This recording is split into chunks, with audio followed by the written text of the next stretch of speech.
Visakha beach రోడ్లోని submarine ఎదురుగా police mess వెనుక ఉన్న ఏయూ మైదానంలో మంగళవారం నుంచి మెరైన్ పార్క్ ఎగ్జిబిషన్ అందుబాటులోకి తెచ్చినట్టు నిర్వాహకులు రాజారెడ్డి విక్రమీడియాతో తెలిపారు. గతంలో ఎప్పుడూ చూడని విధంగా కొత్త అనుభూతిని కలిగించేలా ఎగ్జిబిషన్ తీర్చిదిద్దారన్నారు. పూర్తి సెంట్రల్ ఏసీ సౌకర్యంతో టన్నెల్స్, అక్వేరియంలు, 150 జాతులకు చెందిన 60,000 విదేశీ, స్వదేశీ చేపల ప్రపంచాన్ని అందుబాటులోకి తెచ్చామన్నారు. నగరవాసులు వినియోగించుకోవాలన్నారు.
మొట్టమొదటిసారిగా మన విశాఖ నగరంలో భారతదేశంలోనే ఫస్ట్ టైం మొట్టమొదటిసారిగా మన భారతదేశంలోనే విశాఖపట్నం నగరంలో ఉన్నటువంటి ఈ ఏయూ గ్రౌండ్స్లో ఈ మెరైన్ పార్క్ ఎగ్జిబిషన్ ఈ రోజు ప్రారంభించాము.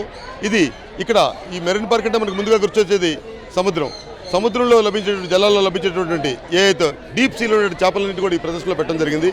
ఇది క్యూబ్ ద్వారా మనం ప్రతి ఒక్కరు కూడా ఇక్కడ చూపిస్తూ ఉన్నాము. దీంతోపాటు చిన్నారి పిల్లలను ఆకర్షించే దానికోసం ఇక్కడ లేటెస్ట్గా ఉన్నటువంటి ఇతర దేశాల్లో లభించేటటువంటి పక్షుల్ని అంతా ఒక సంగ్రహం చేసి దీన్ని బర్డ్ షో ప్లస్ పెట్ యానిమల్ షోగా ఇక్కడ మేము పెట్టడం జరిగింది. ఇది చూపర్లు ఎంతగానో ఆకట్టుకుంటుంది. విశాఖ నగర ప్రజలందరూ వచ్చి కూడా ఈ ఎగ్జిబిషన్ చూసి ఎంజాయ్ చేస్తారని మీ ద్వారా మేము తెలియపరుచుకుంటున్నాం. Thank you. ఈరోజు వైజాగ్లో ఓపెన్ చేసిన మెరైన్ పార్క్ రావడం జరిగింది. చాలా అందమైన ఫిషెస్, బర్డ్స్ చూశాను. నాకు స్కూబా డైవింగ్ లాంటివి చేయడం అంటే భయం. నాలా స్విమ్మింగ్ అంటే భయం ఉన్న వాళ్ళు రకరకాల ఫిష్లు చాలా లోతు నుంచి పట్టుకొచ్చి చాలా దూరం నుంచి పట్టుకొచ్చారంట. సో ఇలాంటివి అందరూ చూడాలని కోరుకుంటున్నాను.